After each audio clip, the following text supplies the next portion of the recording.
Hello everyone, welcome to my channel. તો previous લેક્ચરમાં આપણે સેકન્ડ લો ઓફ થર્મોડાયનેમિક્સ છે એમાં જે લાસ્ટ ટોપિક જોયા હતા કે પ્રોબેબિલિટી, આપણે ફિઝિકલ એન્ટ્રોપી છે એના ફિઝિકલ સિગ્નિફિકેશન્સ છે એમાં જોયું હતું 3 કે એન્ટ્રોપી છે આપણે એને અનઅવેલેબલ ફોર્મમાં મેઝર કરીએ, એવી જ રીતે આપણે ઓર્ડર અને ડિસઓર્ડરથી પણ એન્ટ્રોપી છે એ ફાઇન્ડ આઉટ કરી શકીએ, તેમજ પ્રોબેબિલિટીથી આપણે એન્ટ્રોપી છે એ આઈડેન્ટિફાઈ કરી શકીએ. તો ત્યાં સુધી આપણે થિયરી છે એ કમ્પ્લીટ કરી ગયા છીએ પ્રીવિયસ લેક્ચરમાં. ઓકે, તો આજના લેક્ચરમાં આપણે એમના એક્ઝામ્પલ જોશું. એમાં આપણે બધે થિયરિટિકલ સ્ટેપ બાય સ્ટેપ આપણે એના એક્ઝામ્પલ છે એ સ્ટડી કરતા જશું. તો આજે જોશું આપણે એક્ઝામ્પલ. એમાં ફર્સ્ટ એક્ઝામ્પલ છે one heat engine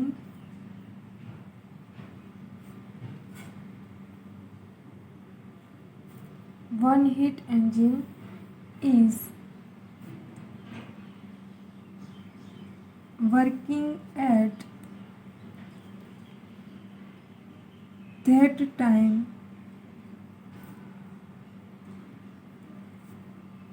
temperature of source is 120 degrees Celsius and સિંકનું ટેમ્પરેચર જે છે sink is 15 degree Celsius temperature. So calculate કરવાનું તમને કીધું છે. Calculate the work efficiency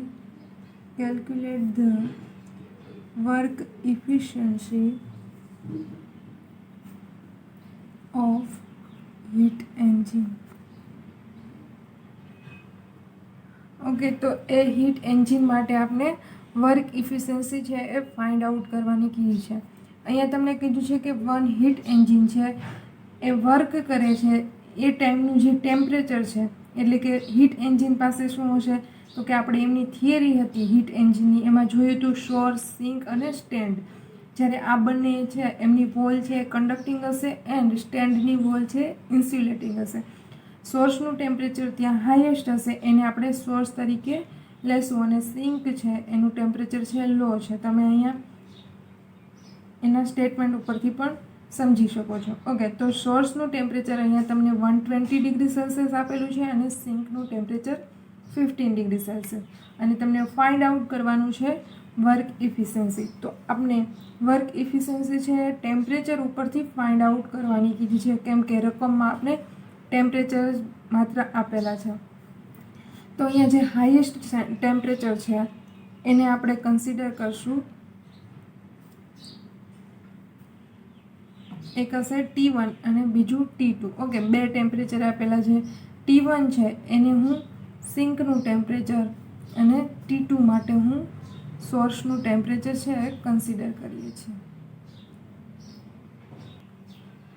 okay, સિંકનું temperature છે T1 અને સોર્સનું જે ટેમ્પરેચર છે એને આપણે કહીશું T2. તો અહીંયા T1 એટલે કે સિંકનું ટેમ્પરેચર 15 ડિગ્રી સેલ્સિયસ આપેલું છે. આપણે એને કેલ્વિનમાં કન્વર્ટ કરશું તો 15 પ્લસ 2733 આપણે એડ કરશું એટલે જે મળશે એ કેલ્વિનમાં આન્સર મળશે, કેમ કે અહીંયા આપણે રકમમાં સેલ્સિયસમાં આપેલા છે. ઓકે, તો કેટલા થશે 288 કેલ્વિન. ઓકે, તો એવી જ રીતે T2 કે જે સોર્સનું ટેમ્પરેચર આપણે આપેલું છે 120 ડિગ્રી સેલ્સિયસ. ઓકે, આપણે એને બી કેલ્વિનમાં કન્વર્ટ કરશું તો 273 છે આપણે એડ કરશું 293 કેલ્વિન. ઓકે, તો હવે બંને ટેમ્પરેચર છે આપણે કેલ્વિનમાં કન્વર્ટ કરવા જરૂરી છે, કેમ કે ઓલ ઓવર જે આન્સર આવશે એ આપણે કેલ્વિનમાં જોઈએ એટલા માટે. હવે વર્ક ઇફિશિયન્સી હીટ એન્જિન ઉપરથી એમાં બી ટેમ્પરેચર છે અહીંયા જરૂરી છે, તમને આપેલું છે એટલા માટે. બાકી આપણે હીટ ઉપરથી પણ મેળવી શકીએ, એવી રીતે વર્ક ઉપરથી અને ટેમ્પરેચર, આ 3 ઉપરથી આપણે હીટ એન્જિન છે એની એફિશિયન્સી છે ડિરાઈવ કરી શકીએ. અહીંયા આપણે ટેમ્પરેચર ઉપરથી ફાઇન્ડ કરવાની કીધી છે, તો ટેમ્પરેચર ઉપરથી ફાઇન્ડ કરવા માટે આપણે ઇક્વેશન ખબર છે T2 - T1 / T2. જ્યાં ઈટા છે એ શું બતાવે છે? Work efficiency. તો આપણી પાસે T2ની વેલ્યુ છે 393 minus T1 is equal to 288 divide by 393.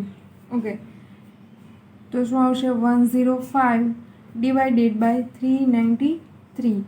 તો ઈટા ઇઝ ઇક્વલ ટુ આપને મળશે 0.2672. આ બરાબર મળશે ઈટા. ઓકે, વર્ક ઇફિશિયન્સી છે એ આપણે પોઈન્ટમાં, જો આપણે પર્સન્ટેજમાં મેળવીએ છીએ તો આપણે 100 વડે મલ્ટીપ્લાય કરશું તો આપણે મળશે 26.72% છે એ એન્જિન છે એની વર્ક ઇફિશિયન્સી છે. એટલે કે આપણે 100% હીટ આપશું એમાંથી એમની ઇફિશિયન્સી કેટલી થશે? તો કે 26.72%. ઓકે,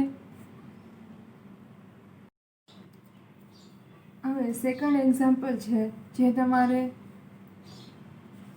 અસાઇનમેન્ટમાં લખવાનું રહેશે. હું તમને અહીંયા રકમ આપી દઉં છું. સેકન્ડ છે calculate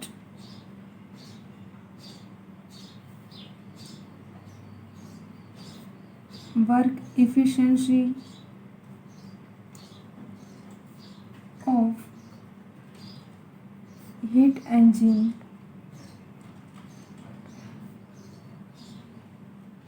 during work between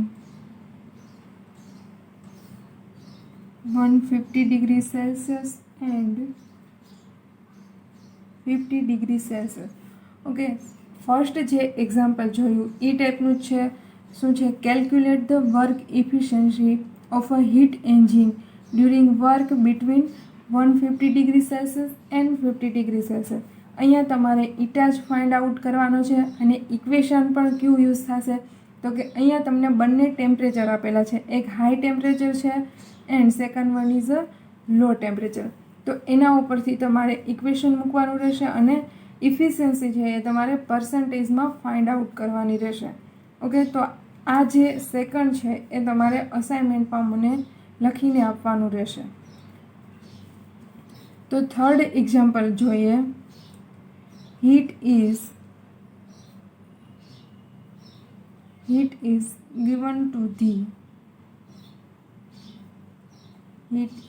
given to the Carnot engine is 453.6 kilocalorie. Okay, heat is given to the Carnot engine is 453.6 kilocalorie. Okay, engine is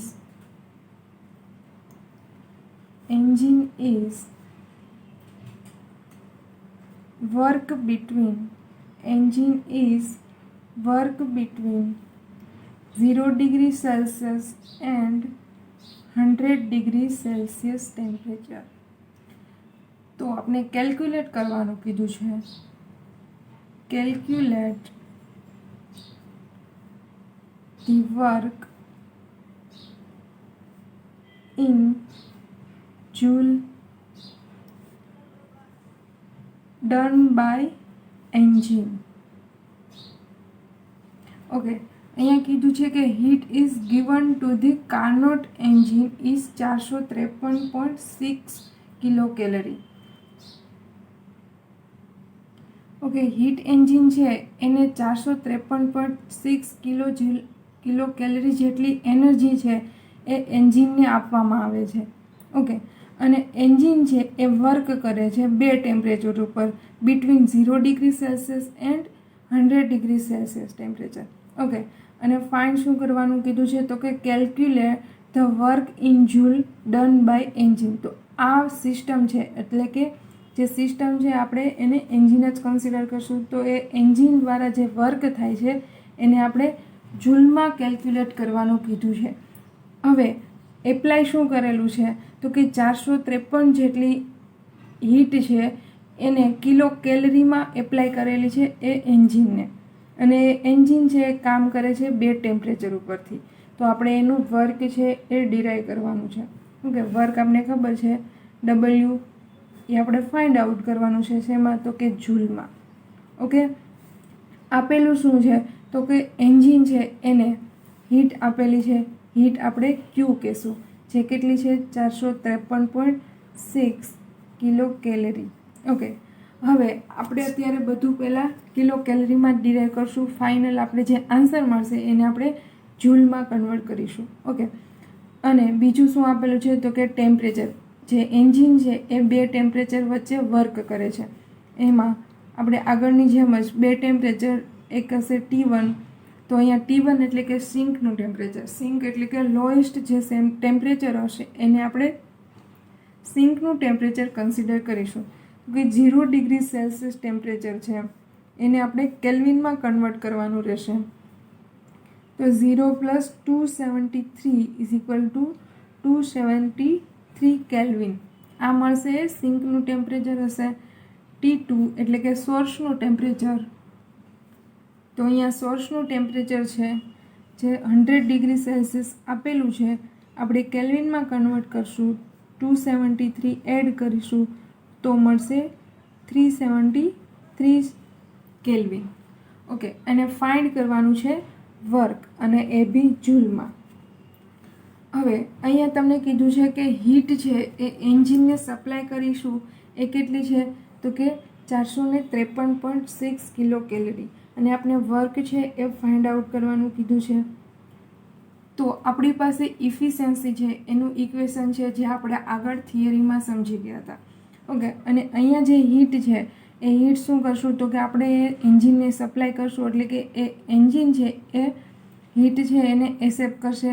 તો એ ઇક્વેશન મુજબ આપણે એને, ત્યારે આપણે કાર્નોટ સાયકલ જ્યારે સમજ્યા હતા ત્યારે એ જે હીટ સપ્લાય કરતા હતા સિસ્ટમને એને આપણે Q2 કન્સિડર કરી હતી. ઓકે, તો અહીંયા આપણે એને Q2 તરીકે લેશું. તો ઈટાનું ઇક્વેશન છે efficiency is a work done by the heat engine એટલે કે W, અને ડિવાઈડ બાય જે સિસ્ટમ છે એને હીટ એપ્લાય કરીએ છીએ એ હીટ એટલે કે Q2. ઓકે, તો આપણી પાસે ઇક્વેશન છે eta = work done by the system divide by heat supply to the heat engine. Okay, તો આમાંથી 3 પેરામીટરમાંથી આપણી પાસે એક હીટ છે, ઇફિશિયન્સી નથી અને વર્ક નથી. હવે આપણે ખબર છે ઇફિશિયન્સી ફાઇન્ડ આઉટ કરવા માટે આપણી પાસે આગળની જેમ જ ઇક્વેશન છે T2 - T1 divide by T2. Okay, આના ઉપરથી આપણે ઇફિશિયન્સી મળી જશે, અને હીટ તો ઓલરેડી આપણી પાસે છે, તો આપણે વર્ક છે એ ફાઇન્ડ આઉટ કરી શકશું. ઓકે, તો ઇફિશિયન્સીમાં T2 = આપણે ખબર છે 373, જે આપણી પાસે છે ઓલરેડી 273 ડિવાઈડ બાય T2 એટલે કે 373, તો 100 ડિવાઈડ બાય 373. ઓકે, તો આપણી પાસે શું છે તો કે 100 ડિવાઇડેડ બાય 373, જેમનો ફાઇનલ આન્સર મળશે 0.268. તો ઈટા બરાબર આપણે શું મળ્યું કે 0.268. અહીંયા આપણે વર્ક છે એ ફાઇન્ડ આઉટ કરવાનું છે. ઓકે, તો આપણે ઇફિશિયન્સી છે એમને પર્સન્ટેજમાં કન્વર્ટ નહીં કરીએ. એન્ડ આપણી પાસે ઇક્વેશનમાં ફાઇન્ડ શું કરવાનું હતું તો કે વર્ક.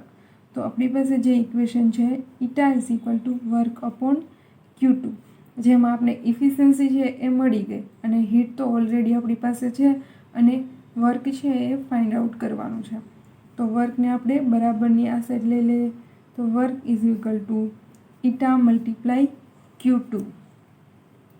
ઓકે, તો ઈટાની વેલ્યુ આપણી પાસે મળી ગઈ 0.268, અને મલ્ટીપ્લાય હીટ છે જે આપણે આપેલી છે ઓલરેડી, જે છે 453.6, જે કિલો કેલરીમાં છે. તો જે આન્સર મળશે એ શેમાં મળશે કિલો કેલરીમાં. તો આનાથી આન્સર મળશે 121.61 કિલો કેલરી. ઓકે, હવે કિલો કેલરી છે આપણે એને કેલરીમાં કન્વર્ટ કરીએ, એટલે કે અમને આપણે 121.61 છે એને 10⁻³ વડે જો આપણે મલ્ટીપ્લાય કરીએ, ઓકે સોરી 121.61 કિલો કેલરી છે, તો કિલો કેલરીને આપણે કેલરીમાં કન્વર્ટ કરવું છે, જે કિલો છે એટલે કે 10⁻³. તો જો 10⁻³ વડે આ જે રકમ છે એને મલ્ટીપ્લાય કરશું તો જે આન્સર મળશે એ મળશે આપણે કેલરીમાં. ઓકે, અહીંયા આપણે જૂલમાં આન્સર માંગ્યો છે એટલે આપણે એને કેલરીમાં કન્વર્ટ કરવો જરૂરી છે. તો 121.61 મલ્ટીપ્લાય 1000, તો જે આન્સર મળશે એ કેલરીમાં મળશે. ઓકે, તો 1000 વડે મલ્ટીપ્લાય કરશું તો મળશે 120 કેલરી. ઓકે, આ જે આન્સર મળ્યો એ શેમાં મળશે તો કે કેલરીમાં.